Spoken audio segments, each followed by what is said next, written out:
Ms. Carol, thank you for having us. Yes. It's good to have you in the community. We do need this. I mean, I realize the library is nearby, but we really want the students and the parents to build up their own personal libraries. We did have a program called Neon that we will be bringing back, where we were asking, we were actually giving bookshelves and books away to encourage the youth and the families to build their personal libraries. So please, before you leave here today, take a chance, take a few minutes and look through the books and see what you see. You know, we want you to read. You need to read to be knowledgeable about history, about arts, about the things that are going on in the world. I mean, I realize everyone in here has their cell phone and it's giving them all the information about the celebrities, but it's not all about the celebrities. So take a little time and familiarize yourself with what's on paper and ink.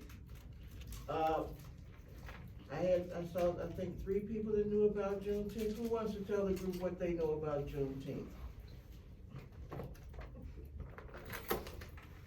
You're smiling. You wanna give a, oh, you know about Juneteenth too? No, okay, you listen then, we'll get it for you. I think someone else is coming in.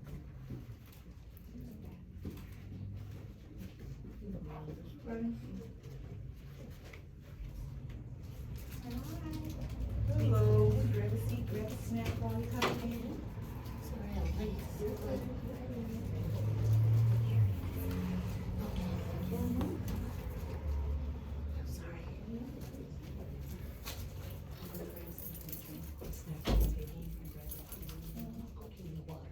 Well, I'll get you some snacks and something to drink, refreshments. Oh, yeah, are you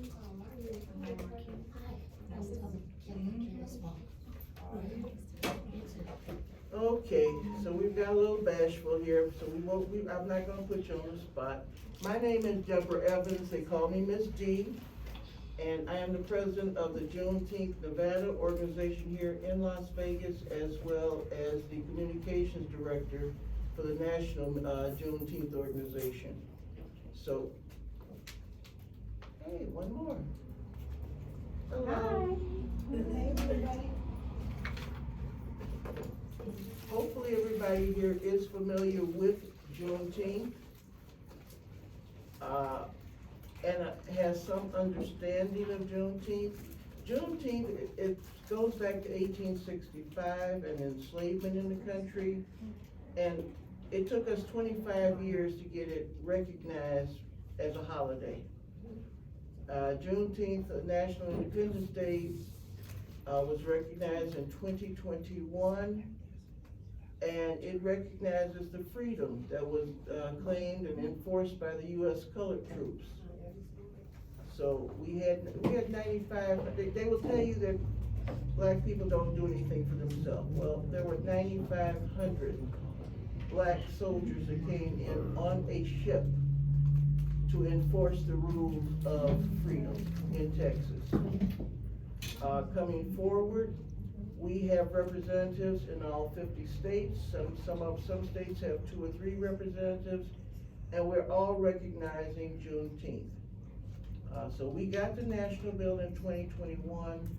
Last June, I got a bill signed with the governor that gave us a state holiday for Juneteenth here in Nevada.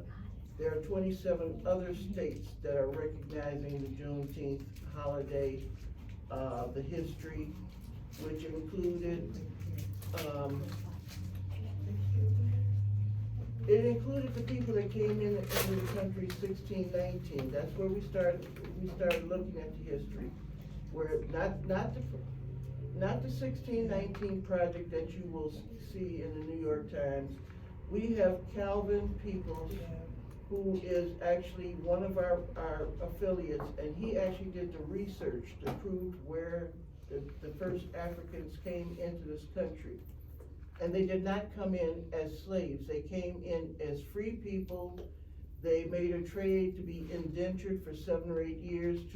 They traded for food, they traded for a place to stay. They got their freedom when they paid their bill off, and they went on to marry, buy property, and in some cases, after a point, they actually had their own enslaved people.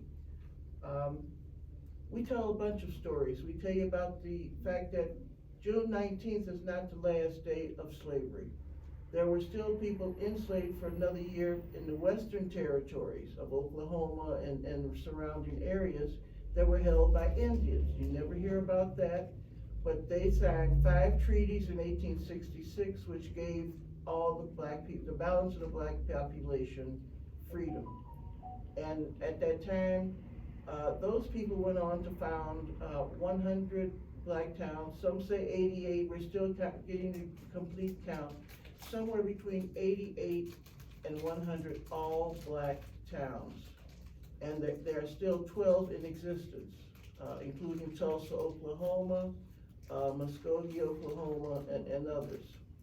So we will tell you that story. We'll tell you about Abraham Lincoln. He got his first, he freed his first person in Illinois.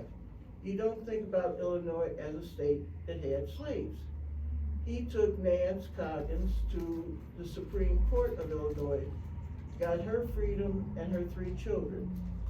Her baby was a 10-month-old boy, and when you trace the family, we find him as a soldier. He became a U.S. Colored Troop soldier in Galveston in 1865. And these are some of the stories that we're working on from the national level to verify. We go through the New York Times of the 1800s, 1900s, and we're actually reading the old newspapers to pick up the facts that have not come through. You hear about the Tulsa massacre. Well, they tell you 300 people. We have found it's more than that because they dumped the bodies in the river. It could be as many as 3,000 people that were killed in Tulsa during that period of Black Wall Street. So these are things that we're doing on a national level. We are currently trying to do a Juneteenth Education, Culture, and Economics Commission. And so that's where I'm working right now. I am currently doing, on the Las Vegas level, I am working for education, for legislation, and I have split off my duties to Miss Marquis. Miss Marquis Mundy